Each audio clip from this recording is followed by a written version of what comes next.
우리 가슴에 손을 얹고 이렇게 고백하겠습니다. 하나님은 나를 사랑하십니다. 하나님의 사랑에 나는 위로를 받습니다. 나는 하나님을 절대로 포기하지 않을 것입니다. 아멘. 여러분, 8월이 되었습니다. 시간이 정말 빠릅니다. 순식간에 2025년이 정말 얼마 남지 않은 것을 보게 됩니다. 이 8월이 되면 본격적인 어떤 기간이죠? 휴가 기간이 시작된 것을 우린 보게 됩니다. 어제도 MC단과 제가 이제 강릉 아울리치 라운딩을 다녀왔는데 저는 한 3시간 반이면 갈 줄 알았어요. 3시간, 3시간 반. 그런데 너무 차가 막히는 거예요. 한 강릉까지 가니까 물론 휴게소에서 잠깐의 군것질을 했지만 한 5시간 반 정도 걸린 것 같습니다. 그래서 많은 이 휴가 기간 가운데 많은 사람들이 이동하고 또 이렇게 여유를 또 휴가를 즐기는 것을 8월이 되면 발견하게 됩니다. 여러분은 어디 가실지 계획을 세우셨나요? 네. 삶에 지치는 여러분 가운데 하나님 위로가 있길 축복합니다. 요즘은 이제 휴가철에 해외여행을 많이 가고 또 여러 이제 대안들 휴가를 보낼 여러 장소가 있지만 제가 어릴 적만 하더라도 휴가철에는 휴가의 장소가 여름에는 굉장히 제한적이었습니다. 가장 선호한 것은 어디였을까요? 바로 바다였죠. 이 94년도 제가 그 영상을 캡처해서 가져온 건데 부산 해운대 사진인데 120만 명이 모였다라고 합니다. 그때는 정말 대안이 없고 모두가 바다를 가는 이러한 상황이었기 때문에 오늘날 뭐 워터파크도 있는 것이 아니라 해외여행도 막 제한적이었기 때문에 정말로 많은 사람들이 바다 가운데 모였다라는 것이죠. 뭐 이번 여름철에도 해외를 가지 않은 분들은 바다를 가실 분들이 있는데 제가 이 바다 해수욕장 한 군데 추천해 드리려 합니다. 제가 추천하는 바다는 강원도 고성의 이 명파 해수욕장이라는 곳입니다. 한번 고려해 보세요. 검색해 보시고 여름 성수기에도 사람이 많지 않습니다. 사람이 많지 않고 명파 해수욕장의 특징은 가장 최북단에 있는 해수욕장이에요. 우리나라에서 가장 최북단, 우리가 갈 수 있는 최북단에 있는 해수욕장이라서 인적이 드물고 굉장히 물이 깨끗한 해수욕장입니다. 바다의 그 깨끗함을 보시길 원하고 또 사람이 많은 것보다 적은 것을 원하시는 분은 한번 고민해 보면 좋을 것 같습니다. 제가 이곳을 알게 된 것은 제가 이 고성에서 군부대 근무를 했기 때문에 그래요.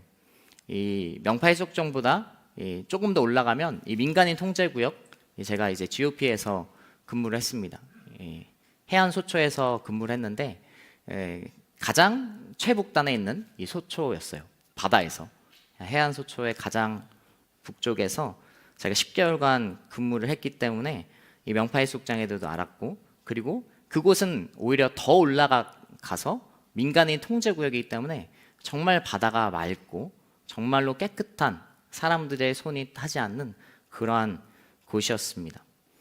군 시절 10개월 동안 바다를 보면서 제가 바다를 좋아함에도 불구하고 10개월 동안 보니까 어떤 생각이 들었냐 하면 이 심오함과 또 경이로움 그리고 그것을 넘어서 이 두려움의 생각이 들었습니다. 왜냐하면 그건 24시간 근무 풀타임을 하는 곳이기 때문에 2교대나 3교대로 로테이션 돌기 때문에 어떤 때는 이제 밤새워서 바다를 볼 때도 있고 또 어떤 때는 주간에는 또 이쁜 바다를 보기도 하지만 정말 적막함 속에 이 바다의 공간을 보게 되면 그리고 때로는 정말 다이나믹하게 일기가 변하면서 바다의 이런 파도나 폭풍 같은 것을 볼 때 바다가 이쁜 것만을 넘어서 정말 어떻게 보면 두려움의 공간이구나, 무서움의 공간이라는 것을 깨달았던 것이 군부대의 이런 그 생활에서 바다를 보며 느꼈던 것입니다. 참고로 저는 이제 고성을 가지 않습니다. 명파 해수욕장을 추천했지만 그 군부대 거기서 나왔기 때문에 더 이상 가지 않지만 그래서 바다에 대해서 두려움을 느꼈던 군 생활을 기억합니다.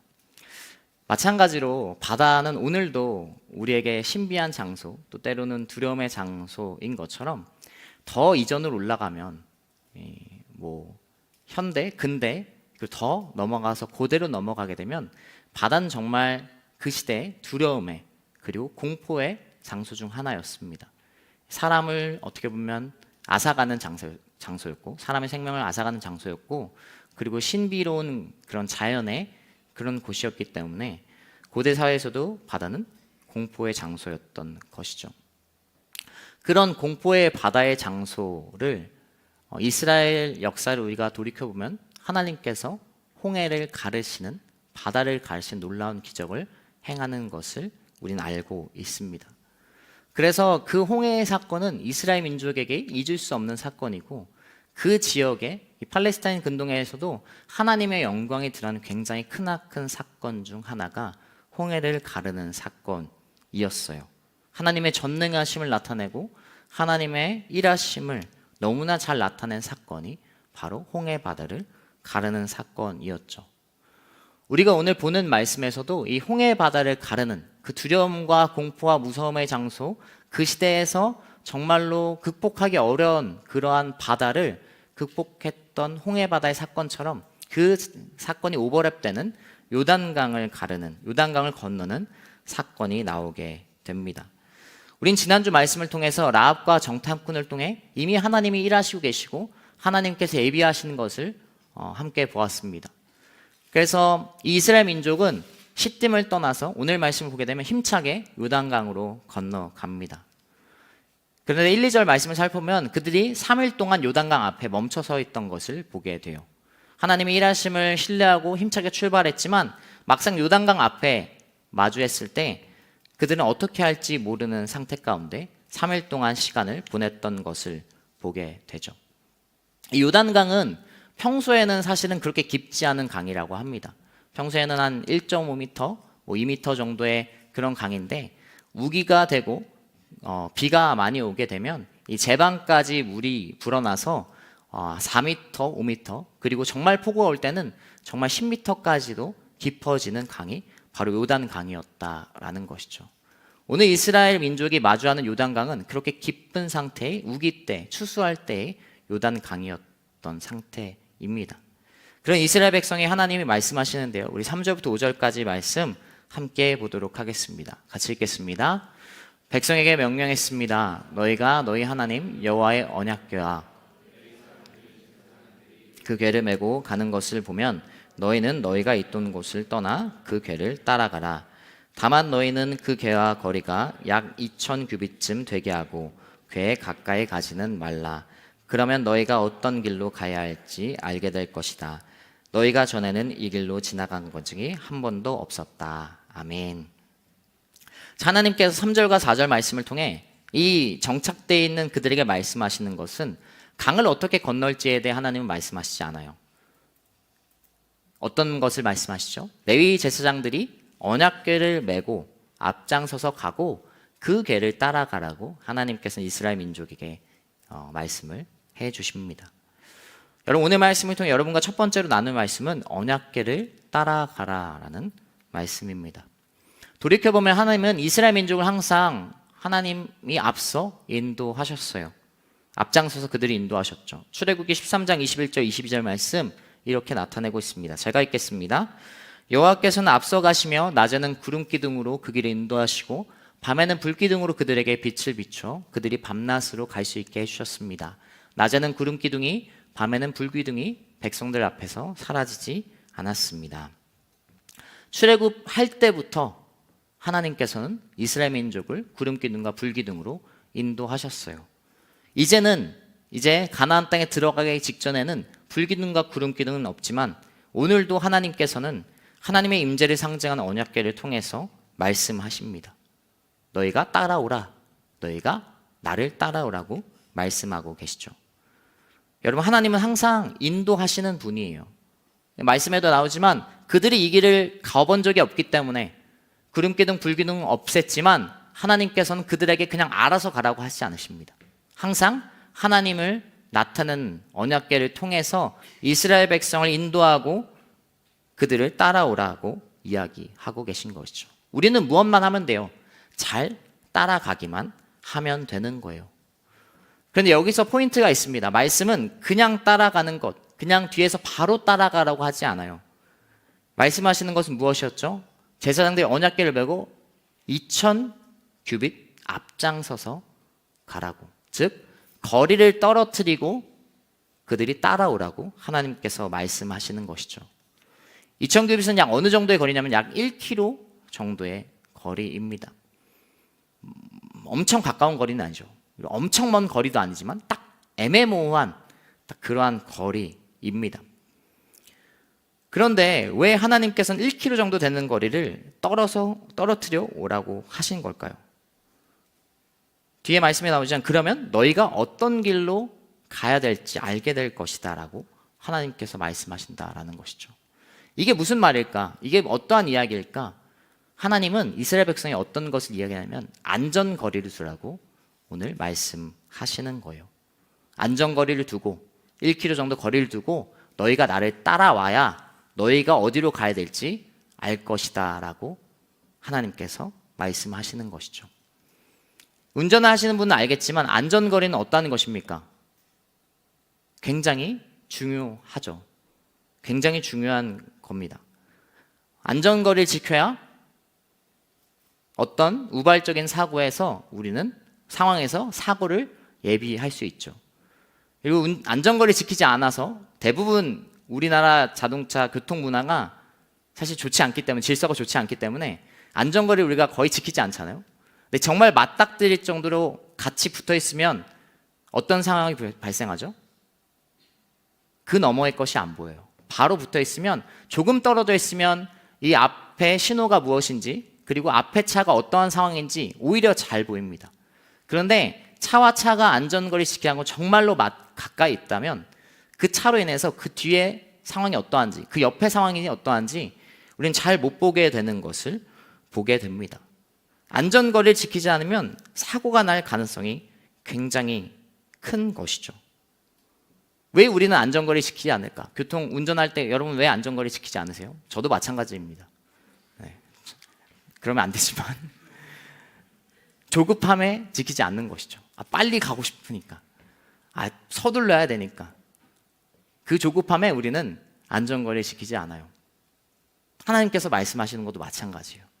안전거리 지켜야. 조급함에 우리는 하나님의 말씀을 듣지 않고 하나님의 임재를 경험하지 못할 때가 너무나 많다라는 것이죠. 하나님께서 앞장서서 길을 보여주시고 우리가 그 뒤에 1km 정도 떨어 있으면 하나님께서 어떻게 말씀하시고 행하시는지 너무나 잘 보이는데, 우리가 가까이 있으면 내가 오히려 그것을 컨트롤하려고 하고 내가 내 길을 정하려 하고 마치 언약궤를 자신이 컨트롤하려는 그런 여지가 있는 기회가 있는 것입니다. 몇 주 전에 우리가 봤지만 대표적인 인물이 있잖아요. 우사가 그랬죠. 우사가 그 언약궤를 만졌잖아요. 안전거리 지키지 않았잖아요. 물론 그는 언약궤를 나르는 역할을 맡았기 때문에 오늘 얘기하는 안전거리면 더 가까이 있는 상황이었어요. 사람이었죠. 그런데 그가 지켜야 될 안전거리가 그에게도 분명히 있었습니다. 만지지 않아야 되는 것이었죠. 그런데 우사가 자기의 고집으로 자기가 컨트롤하려고 그 언약궤를 만졌을 때 그는 사고를 당하는 것처럼 우리가 하나님으로부터 안전거리 지키지 않고 하나님을 내가 가까이서 듣지 않고 보지 않고 컨트롤하려 할 때 우리의 신앙도 사고가 나는 것입니다. 여러분, 우리는 조급함에 안전거리를 지키지 않을 때가 많아요. 우사도 그랬고 성경의 대표적인 안전거리 지키지 않는 사람 바로 사울이죠. 사무엘상 13장 8절부터 10절까지 말씀 이렇게 고백하고 있습니다. 함께 읽겠습니다. 사울은 사무엘이 정해준 대로 7일 동안 기다렸지만 사무엘은 길갈로 오지 않았습니다. 그러자 백성들이 흩어지기 시작했습니다. 그래서 사울은 내게 번제물과 화목제물을 갖고 오라 하고 명했습니다. 그리고 사울은 번제를 드렸습니다. 사울이 번제 드리기를 마치자마자 사무엘이 도착했습니다. 사울은 조급했어요. 번제를 드려야, 제사를 드려야 그들이 이스라엘 민족이 전투 준비를 완료하는 상태였거든요. 사무엘이 오지 않자 이 이스라엘 백성들이 적군을 보고 두려움에 자꾸 떠나가는, 이스라엘 군인들이 자꾸 떠나가는 사태가 발생합니다. 그래서 그들을 한 곳으로, 그리고 하나로 묶을 하나님밖에 없음을 그는 알았죠. 근데 문제는 뭐예요? 사무엘을 기다려야 했어요. 하나님을 하나님께 제사를 드린 것은 분명히 하나님의 사람, 그 사무엘의 역할이었기 때문에 그는 기다려야만 했습니다. 그러나 그 상황에 현실에 조급함을 느낀 사울은 하나님께 범죄하고 사고를 치고 마는 것이죠. 여러분이 왜 조급합니까? 왜 기다리지 못합니까? 상황의 현실에 급급하기 때문에 그렇습니다. 하나님은 그러나 그렇게 말씀하시지 않으세요. 너희가 거리를 둬라. 거리를 둬서 하나님이 일하시는 것을 보라. 조금 더 오늘 말씀을 적용하면 하나님의 말씀을 듣고 기다려라. 기다리면서 들어라라고 말씀하고 계시다라는 것이죠. 여러분, 물론 사회는 우리가 삶은 바쁘고 복잡하고 조급함을 강요합니다. 그러나 그리스도인은 이 말씀을 통해 우린 깨달아야 되는 것은 우리는 하나님 앞에서 듣고 그 말씀을 따라가는 삶을 살아가야 되는 것을 기억하는 여러분 되시길 축복합니다. 그 안전거리를 오늘도 말씀하시는 거예요. 하나님께서는 그리고 행동해라라고 말씀하시고 계신 것이죠. 여러분의 조급함의 순간 하나님의 말씀을 보고 듣고 기도하는 여러분 되시길 축복합니다.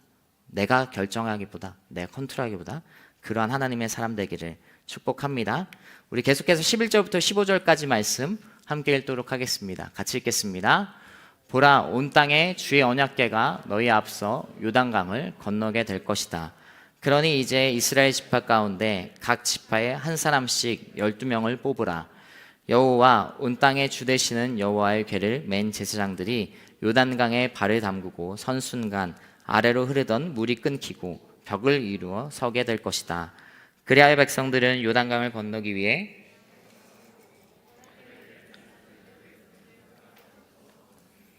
드디어 궤를 맨 제사장들이 요단강에 이르러 그들의 발을 물속에 담갔습니다. 요단강은 추수때여서 물이 강뜰까지 가득 찼습니다. 아멘. 이야기했던 대로 요단강은 우기였어요. 물이 가득 찬 상태였습니다. 물살도 굉장히 센 상태였을 거예요. 그 가운데 하나님의 말씀대로 제사장들이 언약궤를 메고 순종함으로 한 발걸음을 내딛습니다. 두 번째 여러분과 나눌 말씀은 요단강에 발을 내디더라라는 말씀입니다. 여러분, 하나님은 뭐랄까, 우리가 말씀을 보면, 그리고 제가 개인적으로 느끼는 건 참 독특하신 분입니다. 참 어떤 때는 왜 이러실까라는 생각이 들 때가 있어요. 이 말씀을 보면 우리가 그냥 뭐 텍스트를 받아들이면 뭐 괜찮지만 조금 생각해 보면 하나님께서 그냥 강을 멈추고 그냥 먼저 강을 스탑하고 강 줄기를 스탑하시고 그 다음 걸어가도 되잖아요. 근데 굳이 하나님께서는 레위 제사장들이 한 발걸음을 내딛기를 원하세요. 한 발걸음 내딛는 것을 하나님은 그것을 너무나 중요하게 여기시는 분이라는 것을 우린 깨닫게 된다라는 것이죠. 그 발걸음, 무엇의 발걸음이에요? 믿음의 발걸음이죠. 요단강에 발을 내디더라. 이야기했듯이 그 물은 깊은 상태, 물살이 센 상태였어요. 자칫하면 위험할 수 있는 그 발걸음입니다. 그 발걸음에 의미가 있어요? 사실 따지고 보면 의미가 없죠. 그냥 한 발자국 내딛는 그 발걸음이 어떤 의미가 있겠습니까? 그냥 물에 젖는, 옷이 물에 젖는 그냥 발걸음이지만 하나님께서는 그 발걸음, 위험한 발걸음에도 불구하고 우리가 이성적으로 보면 의미가 없는 발걸음이지만 하나님은 그 믿음의 발걸음을 중요하게 여기신다라는 거예요. 여러분, 믿음의 발걸음은 어떠한 발걸음입니까? 그러면 불가능한 것을 그 상황 속에서 내딛는 발걸음을 이야기하죠. 무모한 발걸음을 이야기합니다. 의미가 없는 행동일지라도 하나님은 그 무모한 발걸음과 그리고 불가능한 상황 속에서 내딛는 그 발걸음을 딛는 그 믿음을 너무나 중요하게 여기신다라는 거예요. 우리는 믿음을 어떻게 생각합니까? 내가 할 수 있는 상황에서 내가 내 여건 속에서 하나님께 올려드리는 것이라고 생각해요. 그러나 말씀은 믿음을 그렇게 이야기하지 않아요. 믿음은 불가능한 상황 속에, 위험한 상황 속에, 할 수 없는 상황 속에 내딛는 발걸음을 믿음이라고 분명 말씀하고 계시다라는 것이죠. 하나님은 왜 일부러 거리를 두고 안전거리를 지키며 그 언약궤가 나가는 것을 보여주셨을까요? 믿기 어려우니까 그래도 그 시각적인 것을 보여주는 것이죠. 하나님께서 먼저 행하시는 것을 보여주시는 거예요. 믿음은 불가능하지만 하나님께서는 항상 그래도 우리에게 그 믿음의 발걸음을 내딜 수 있는 도움을 주시는 분이고, 그리고 그로 인해서 결정적으로 믿음의 중요한 한 가지가 무엇입니까? 이해가 아닌 순종이에요. 불가능하지만, 그리고 내가 위험하고 무모할 수 있지만, 그러나 하나님은 그 믿음의 발걸음 가운데 순종을 하길 원하신다라는 거예요. 무작정 순종하라는 게 아니라 그래서 하나님의 사인을 보여주시는 거죠. 보고 언약궤가 앞장서는 것을 통해 내가 일하고 있다는 걸 너희가 보게 된다. 보게 되는 것을 보여주는 것을 말씀하시는 것입니다. 물론 그럼에도 이해가 되지 않죠. 불가능해 보이죠. 너무나 깊은 강에 발걸음 내딛는 것은 불가능해 보이잖아요. 그럼에도 하나님은 그것을 통해서 순종을 말씀하고 계시는 거예요. 할 수 없는 순간에 하라고 말씀하시는 거예요. 그 순종의 발걸음, 순종을 통한 믿음의 발걸음을 너무나 귀하게 여기시는 것을 우리는 말씀을 통해 깨닫습니다. 그럴 때 그 강줄기가 멈추고 강이 벽이 되고 땅이 드러나는 거예요. 내가 발걸음을 내딛지 않으면 그것은 아무런 진전이 없고 바뀌는 것이 없다라는 것이죠. 전 여러분이 믿음의 발걸음이 무엇인지 다시 한번 깨닫고 그 발걸음을 내딛는 여러분 되시길 축복합니다. 믿음의 발걸음은 내가 할 수 있는 선에서 하는 게 아니라는 것을 우린 깨달아야 돼요. 불가능할 때 내가 한 발자국 내딛는 거예요. 무모해 보이지만 위험하지만 내딛는 거예요. 의미가 없어 보이지만 하나님 안에서 말씀을 듣고 말씀이 이야기하는 것에 반응하고 순종함으로 나아가는 것이 바로 믿음의 발걸음이라는 것이죠. 오병이어 말씀 가운데 우리는 그것을 또 깨닫게 됩니다. 요한복음 6장 8절과 9절 말씀입니다. 함께 읽겠습니다. 제자들 중 하나이며 시몬 베드로의 동생인 안드레가 말했습니다. 여기 한 소년이 보리빵 5개와 물고기 2마리를 가지고 있습니다. 그러나 이렇게 많은 사람들에게 그게 얼마나 소용이 있겠습니까? 아멘. 오병이어는 복음서 모든 복음서에 기록이 되어 있습니다. 다른 말씀과 함께 보면은 이 5천 명이 넘는 성인 남성만 5천 명이고 5천 명이 넘는 수많은 사람들이 있었죠. 주님께서 말씀하세요. 이 사람들을 어떻게 우리가 먹여야겠냐? 제자들에게 말씀하십니다. 그리고 제자들에게 여기 있는 사람들에게 무엇이 있는지, 뭐가 있는지 한번 너희가 한번 확인해 봐라 했을 때 한 소년이 보리빵 5개, 물고기 2마리를 가지고 있다라고 이야기한 것이죠. 정말 보잘것없는 거잖아요. 그 소년의 도시락이었을 겁니다. 자기의 개인의 도시락. 배고프면 자기가 먹으려고 했겠죠. 근데 제자들이 여러분 가지고 있는 게 무엇이 있습니까 했을 때 소년이 너무나 순수한 마음으로 이것이 있다라고 응답한 것이죠. 그로 인해서 하나님은 그 오병이어의 기적을 행하시는 것을 너무나 잘 알고 있습니다. 그 보리빵 5개, 물고기 2마리로 5천 명을 먹이고 너무나 많은 것이 남는 그러한 기적을 우리는 너무나 잘 알고 있죠. 무슨 의미가 있겠습니까? 5개, 2마리? 그러나 하나님은 그 반응하고 순종하고 믿음의 발걸음을 걷는 그 소년의 믿음을 통해 일하신다라는 것이죠. 일본 시마네현 우리가 간증을 통해 들었지만 시마네현 선교사님도 마찬가지입니다. 시마네현 선교사님이 우리 작년에 여기 동일한 선교사님의 아울렛을 갔었습니다. 그때는 치바에서 이 사역을 하고 계셨고 이치가와 교회라는 곳에서 사역을 하셨어요. 20년이 넘게 사역을 한 걸로 알고 있습니다. 처음에 그 교회를 맡았을 때 전임 목회자님으로부터 이제 그 교회를 받았을 때 빚이 너무나 많은 상태였다라는 거예요. 20년 동안 계속 빚을 매월 갚아야 되는 그런 교회였습니다. 감사한 건 그런데 올해 이제 몇 월이었죠? 제가 정확히 기억 안 나지만 올해 말쯤에 그 빚을 전부 이제 상환한다라는 거예요. 교회가 세워질 때, 교회가 지어질 때 생겼던 빚을 다 이제 상환할 수 있다라는 겁니다. 그래서 선교사님 그러면 이제 빚 걱정 안 하고 그 교회에서 사역하실 수 있잖아요. 근데 그 20년 넘게 너무나 감사하게 하나님 은혜로 사역한 그 교회를 두고 또 다른 개척을 하시는 거예요. 그 교회를 다른 사람한테 내어드리고 그냥 아무 베이스가 없는 시마니아는 어떤 곳이냐면 일본 전 지역 중에 가장 발전이 느린 동네예요. 어떤 유머가 있냐면 그러니까 시마니아는 너무 발전이 된 동네니까 그 동네에 뭐가 있으면 다 있는 것이다 라고 약간 일본에서 그렇게 표현이 될 정도의 동네라는 거죠. 도쿄 근처의 치바현에서 그냥 사역하시면 돼요.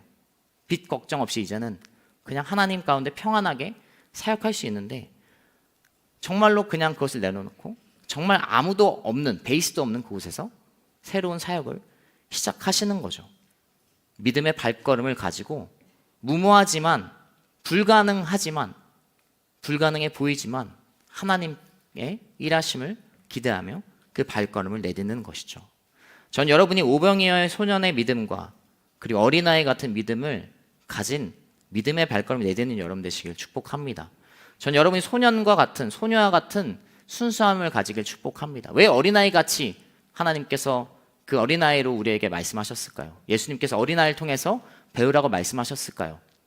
우리는 믿음의 발걸음을 내딛기 전에 너무나 현실을 생각하는 어른이 되어버렸어요. 어린아이의 물론 단점도 있지만 가장 큰 장점은 많은 것을 따지지 않는다라는 거예요. 잘못 알고 있을 수 있는데 제가 아는 어린이는 그렇습니다. 순수하다라는 것이죠. 전 여러분이 그러한 이해가 아닌 순종으로 믿음의 발걸음을 내딛는 여러분 되시길 축복합니다. 할 수 없는 순간이 어떤 기회예요? 할 수 없는 순간이 여러분이 할 수 없다고 느끼는 순간이 믿음의 기회고 순종의 기회예요. 불가능하고 느끼는 그 순간이 여러분이 한 단계 발걸음 내딜 수 있는 그냥 똑같이 신앙생활하는 것이 아니라 이제 내딜 수 있는 기회라는 것을 붙잡고 나아가는 여러분 되시길 축복합니다. 우리 마지막으로 16절부터 17절까지 말씀 함께 읽도록 하겠습니다. 같이 읽겠습니다. 위에서 흐르던 물이 멈추어 서고 벽을 이루기 시작했고 아래쪽 아래와 곧 여매로 흐르던 물은 완전히 끊겨버렸습니다. 그리하여 백성들은 여리고 맞은편으로 건너갔습니다. 여호와의 언약궤를 든 제사장들은 요단강 한복판 마른 땅 위에 서 있었습니다. 그 사이에 모든 이스라엘 백성들은 마른 땅을 건너가 마침내 온 백성이 요단강 건너기를 다 마쳤습니다. 아멘. 자, 믿음의 발걸음 내디딘 그들은 자신의 불가능함을 보고 그럼에도 불구하고 한 걸음을 내딛는 그들은 놀라운 일을 경험하게 됩니다. 여호수아와 갈렙만이 경험한 홍해 사건처럼 요단강이 벽을 이루어 그리고 땅이 들어가고 이 물벽이 생김으로 그 땅을 걸어갈 수 있는 사건이 발생한 것이죠. 자신들의 부모로부터 들었던 이 홍해의 사건처럼 그들이 그것을 직접 경험하게 되는 것입니다.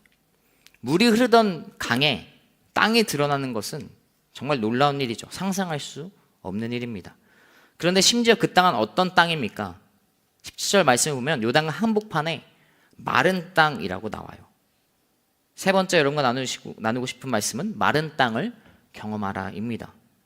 여러분, 하나님의 일하심은 애매모호하지 않아요. 물기가 없는 땅이에요. 벽이 생겼는데 물기가 하나도 없는 마른 땅이 그 가운데 드러나는 거예요. 전적으로 하나님의 일하심일 수밖에 없는 애매모호한 것이 아니라 확실하게 뚜렷하게 하나님의 사건이 나타나는 것이죠. 왜요? 불가능함 속에서 믿음의 발걸음을 내딛었기 때문에, 이건 하나님이 하실 수밖에 없는 일이기 때문에 그 사건이 나타나는 것이죠. 여지가 있으면 우리는 하나님의 일이라고 생각 못할 때가 많아요. 의심하는 것이죠. 진짜 하나님이 행하셨나?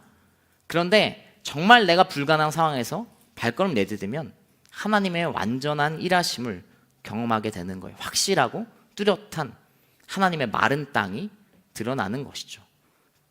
강이지만 바다이지만 홍해도 마찬가지로 출애굽기 말씀을 보면 그곳도 홍해가 갈라진 땅도 마른 땅이라고 나와요. 물기가 하나도 없는 그 땅이 드러나는 것입니다. 여러분, 하나님의 일하심을 경험하고 싶습니까? 내 생애에서 내가 신앙의 여정 속에 하나님의 일하심을 정말 의심 없이 경험한 적이 없습니까? 그러면 여러분, 믿음의 발걸음을 온전히 내딛어야 되는 순간이 분명 올 것입니다. 어느 순간에 그러한 타이밍이 올 거예요. 그러면 그 믿음의 발걸음을 내딛고 하나님의 완전한 일하심을 경험하기를 축복합니다.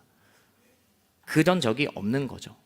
내가 여지를 두고 믿음 생활을 한 삶 가운데는 하나님의 완전한 일하심을 경험하지 못하는 것입니다. 일본 아울치 얘기를 좀 계속하게 되는데 은혜를 받아서 이해해 주시면 감사하겠습니다. 이 팀에서도 마찬가지였어요. 팀에서도 누구라고 얘기하지 않겠지만 직장을 퇴사하고 간 사람도 있고, 물론 본인은 되게 겸손하게 원래 퇴사할 거였어 이렇게 얘기했겠지만 어쨌든 2달의 월급을 포기하고 가고, 그리고 일본 여행을 준비하고 있었던 사람들도 일본 여행을 취소하고 아울리치를 가는 거예요. 하나님의 일하심을 경험하기 위해. 아울리치가 왜 하나님의 일하심을 경험하기 쉽냐면 하나님께 온전히 집중할 수 있으니까, 그리고 순수하게 하나님만 바라볼 수 있으니 하나님의 일하심을 경험하는 것이죠. 믿음의 발걸음을 내딛는 사람은 하나님 완전히 일하심을 경험하게 돼요.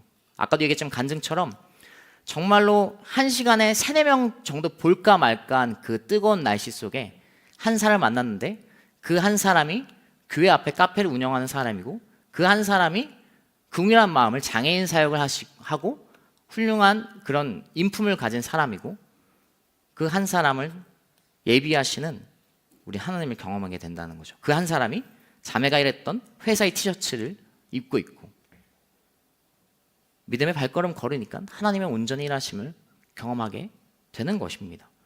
전 여러분이 그러한 마른 땅을 경험한 여러분 되시길 축복합니다. 마른 땅을 통해 하나님의 완벽한 일하심을 경험하는 여러분 되시길 축복합니다. 우리 함께 말씀을 정리하고 기도하며 나아가도록 하겠습니다. 함께 말씀을 정리하면서 찬양 한 곡하고 기도할 때 여러분, 하나님은 우리의 길을 항상 예비하세요. 언약궤를 통해서. 오늘날 언약궤는 하나님의 말씀이죠.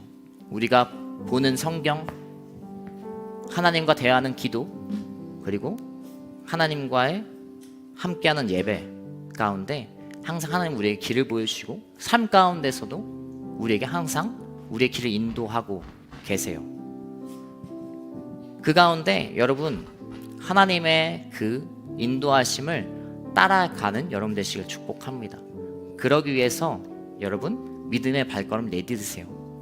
지금 여러분의 상황 환경이 강과 같이, 바다와 같이, 바다의 두려움과 같이 어려움의 상황입니까? 바다가 주는 두려움의 상황과 같이 공포의 상황입니까? 할 수 없다라고 느끼고 있습니까? 할 수 없는 순간이 하나님이 도우시는 순간이고 하나님의 한 발자국 내딛을 수 있는 기회입니다. 그 믿음의 발걸음, 순종을 통한 믿음의 발걸음을 통해 하나님께서 우리에게 마른 땅을 예비하신, 바다 가운데도 강 가운데도 마른 땅을 예비하시는 평안한 길, 하나님과 함께 평안한 길을 예비하셨음을 믿음으로 걸어갈 수 있는 여러분 되시길 축복합니다. 우리 자녀와 함께 찬양하고 기도하도록 하겠습니다.